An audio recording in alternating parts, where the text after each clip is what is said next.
నిర్మాతల్లో ఎవరైనా తమ అభిప్రాయం వ్యక్తం చేసేవారు ఉన్నారా? నేను మాట్లాడమంటారు. Thank you.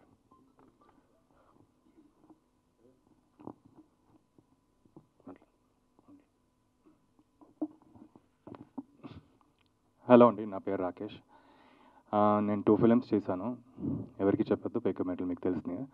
అండ్ వీళ్ళందరూ ఇక్కడ షేర్ చేశారు వాళ్ళ పర్స్పెక్టివ్స్, వాళ్ళ ఇష్యూస్, ప్రాబ్లమ్స్. అంటే అది కరెంట్ సినారియోలో ప్రాబ్లం. బట్ నాకేమనిపిస్తుందంటే అసలు కంప్లీట్గా అసలు ఈ యూనియన్స్ ఎందుకంటే నేను అసలు ఫస్ట్ ఫిల్మ్ యూనియన్తోనే నేను తీయలేదు. అంటే నాకు I'm sharing my point of view. ఎందుకంటే నాకు దగ్గర డబ్బులు లేవు. I cannot pay the union. I made the film in 1.5 CR. అని నన్ను ఎవరు వచ్చి క్వశ్చన్ చేయలేదు. సరే, సెకండ్ సినిమా నన్ను క్వశ్చన్ చేశారు. అంటే నేను ఓపెన్గా చెప్తున్నా, let me just be frank. పేక్మేట్లు అనే సినిమా సరే యూనియన్ ఇంకా నాన్ యూనియన్ కలిపి చేశాను. నాకు అది 2.5 crore అంత అయింది.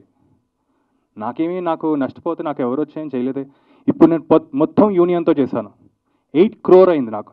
అంటే నేను ఆల్మోస్ట్ 1 year నుంచి నేను ఆ 8 crores బిజినెస్ చేయడం నా వల్ల అవ్వట్లేదు. మీకు బిజినెస్ అవుతుందని తెలుసు, అసలు ఎవరికైనా బిజినెస్లు అవ్వట్లేదు చిన్న సినిమాలకి. ఇప్పుడు ఓటీటీ ప్లాట్ఫామ్స్ లేకపోతే శాటిలైట్కో వెళ్తే స్టార్ క్యాస్ట్ అడుగుతున్నారు. వాళ్ళెవరి కంటెంట్లో ఏం ప్రిఫరెన్స్ ఇవ్వట్లేదే. వాళ్ళ ప్రిఫరెన్సెస్ మారిపోయినాయి ఎప్పటి నుంచో, పోస్ట్ కోవిడ్ నుంచి. ఇప్పుడు మేము ఇలా సినిమా ఇప్పుడు నేను ఎలా బిజినెస్ చేయాలి నేను?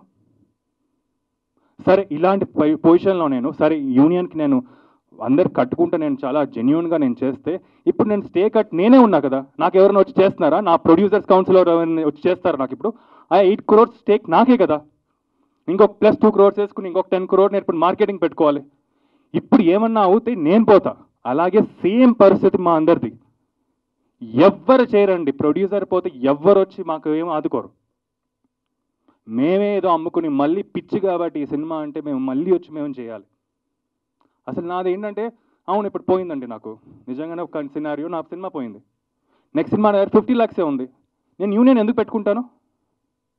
యూనియన్ పెట్టుకోను, పెట్టుకోలేను నేను. But I want to make a film. నాకు ఇన్స్పిరేషన్ ఒక రకంగా మా అందరికి ఈ రోజుల్లోనే సినిమా ఒక 5Dనో 17 తీశారు. సో ఎక్కడ స్టార్ట్ అయ్యి ఎక్కడ వెళ్ళిపోతున్నావో, అసలు ఎక్కడ ఈ డబ్బులు ఎక్కడ పెడుతున్నావో అసలు మాకు అర్థం కావట్లేదు అసలు. సో ఫస్ట్ అది నాకు, do we really need union to make films? Or can we please consider union and non union? Or కంప్లీట్గా నాన్ యూనియన్ వెళ్ళిపోవచ్చా అనేది? Why can't be consider that?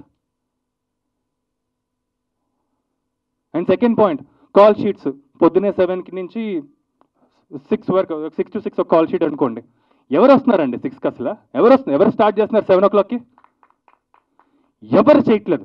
నేను వచ్చి కూర్చుంటాను లాస్ట్కి. నేనే డబ్బులు పెట్టుకుని నేనే ప్రొడ్యూసర్ కాబట్టి. ఎవరు వస్తున్నారు? ఎవరు రావట్లేదే. అంటే 8కో 9కో 10కో పడుతుంది ఫస్ట్ షాట్. అంటే ఇన్ అవర్స్ అంతా వేస్ట్ కదా మాకు. పెట్టండి 9 to 9 పెట్టండి, మా ఇష్టం వచ్చినట్టు పెట్టండి. 12 అట్లీస్ట్ ఇదన్నా కన్సిడర్ చేయండి. మాకు 12 hours కాల్ షీట్ అని కన్సిడర్ చేయండి. అట్లీస్ట్ 9 to 9 కన్సిడర్ చేయండి. ఇలాంటి మా ప్రొడ్యూసర్ ఫేవర్గా ఎవరైనా చేయరు. నిజంగా మాకు మా యూనియన్ ఎవరు అసలు? నిజంగానే మమ్మల్ని వచ్చి ఆదుకుందా ఎవరిని వచ్చి? So this is what I'm pitching from my side. అసలు do we really need union to make films? Second, నిజంగానే ఆ కాల్ షీట్స్ ఫాలో అవ్వాలా? ఆర్ 12 hours కాల్ షీట్ ఎప్పుడైనా మనం ఫాలో అవ్వచ్చా అని? Thank you.